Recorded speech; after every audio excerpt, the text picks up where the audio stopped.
Hello friends, welcome back to Pradhi's cookbook. இன்னைக்கு நம்ம இட்லி மாவு வச்சு சுட சுட சூப்பரான ஜிலேபி எப்படி பண்றதுன்னு தான் பார்க்க போறோம். அதுக்கு முன்னாடி நீங்க நம்ம சேனலுக்கு சப்ஸ்கிரைப் பண்ணலனா சப்ஸ்கிரைப் பண்ணிடுங்க. கூடவே பக்கத்துல இருக்க பெல் ஐகானையும் பிரஸ் பண்ணிடுங்க. வாங்க நம்ம வீடியோக்குள்ள போகலாம்.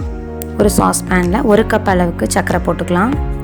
சக்கரை மூழ்கிற அளவுக்கு ஒரு 1/4 கப் அளவு வரும். அந்த அளவுக்கு தண்ணியை வந்து இதில் ஊற்றி நல்லா கொதிக்க விடணும். அப்போ தான் நமக்கு சக்கரை பாகு ரெடி ஆகும்.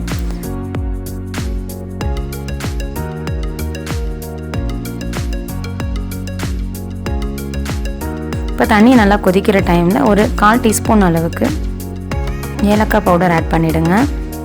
இது ஒரு 4லேருந்து 5 நிமிஷம் நம்ம பாயில் பண்ணோம்னாலே நமக்கு ஒரு கம்பி பதம் வந்துடும். ஒரு கம்பி பதம் வந்த உடனே நம்ம வந்து ஸ்டவ்வை ஆஃப் பண்ணிடலாம். இப்போ ஸ்டவ் ஆஃப் பண்ணதுக்கப்புறமா நம்மளோட சக்கரைப்பாகு இறுகாமல் இருக்கிறதுக்காக ஒரு 3லேருந்து 4 ட்ராப் அளவுக்கு லெமன் ஜூஸ் புழிஞ்சு விட்டுடலாம். இப்போ நம்ம ஜிலேபிக்கு தேவையான மிக்சிங் பண்ணலாம். ஜிலேபிக்கு வந்து நான் இட்லி மாவு எடுத்திருக்கேன். இட்லி மாவு வந்து புளிக்காமல் இருந்தால் ரொம்ப நல்லாயிருக்கும். நேற்று அரைச்ச இட்லி மாவு கூட எடுக்கலாம், ஆனால் புளிக்காமல் இருக்கணும். கூடவே ஃபுட் கலர் எல்லோ கலர் நான் சேர்த்துருக்கேன். ஆரஞ்சு இருந்தாலும் நீங்கள் சேர்த்துக்கலாம். அதுக்கப்புறமா கார்ன்ஃப்ளவர் 2 டேபிள் ஸ்பூன் அளவு சேர்த்துக்கோங்க. கார்ன்ஃப்ளவர் இல்லாதவங்க மைதா சேர்க்கலாம். மைதா வேணான்னு நினைக்கிறவங்க கோதுமை மாவு கூட சேர்த்துக்கலாம். கூடவே ஒரு 1/2 டீஸ்பூன் அளவுக்கு ஆப்ப சோடாவும் ஆட் பண்ணிக்கோங்க. நான் வந்து ஆப்ப சோடாவை அவாய்ட் பண்ணியிருக்கேன். நீங்கள் ஆப்ப சோடா போட்டிங்கன்னா ஜிலேபி வந்து கொஞ்சம் நல்லா உப்பி நல்லா இருக்கும், சாப்பிட்றதுக்கும் நல்லாயிருக்கும். நான் ஆப்ப சோடா வந்து எனக்கு குழந்தைங்க இருக்கிறதால நான் அதை ஆட் பண்ணிக்கலை. ஆப்ப சோடா போட்டிங்கன்னா உங்களுடைய ஜிலேபி வந்து நல்லாவே உப்பி சூப்பராக இருக்கும்.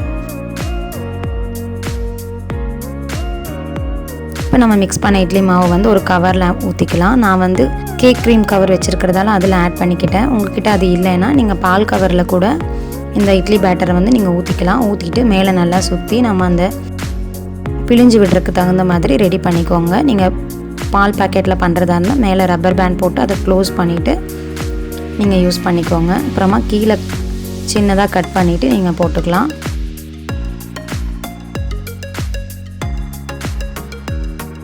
அவ்வளோதாங்க. இப்போ இதை வந்து நீங்கள் எண்ணெயில் மிதமான தீயில் இந்த மாதிரி நீங்கள் ஜிலேபி ஷேப்பில் ஊற்றிட்டு நீங்கள் சுட்டு எடுக்கலாம்.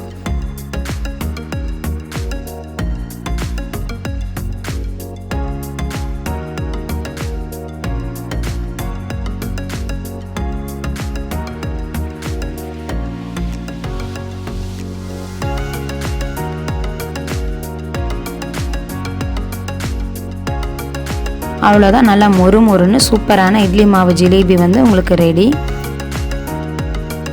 இப்போ நம்ம 1 கப் இட்லி மாவுக்கு பாருங்கள் எவ்வளோ ஜிலேபிஸ் வந்திருக்குன்னு சொல்லிட்டு. நீங்கள் ஆப்ப சோடா போட்டிங்கன்னா இன்னுமே நல்லா உப்பி உங்களுக்கு ஷேப் கூட சூப்பராக வரும். நம்மளோட சக்கரைப்பாகு வந்து சூடாக இருக்கும்போது இதை ஆட் பண்ணால் ரொம்ப நல்லா இருக்கும். சக்கரைப்பாகு ஒரு வேளை சூடு ஆறி இருந்தால் கொஞ்சமாக சூடு பண்ணிவிட்டு நீங்கள் வந்து இதில் ஆட் பண்ணிவிடுங்க. இதை டிப் பண்ணி எடுத்துடலாம். அப்படியே ஊற வைக்கணும் அப்படிங்கிற அவசியம் இல்லை.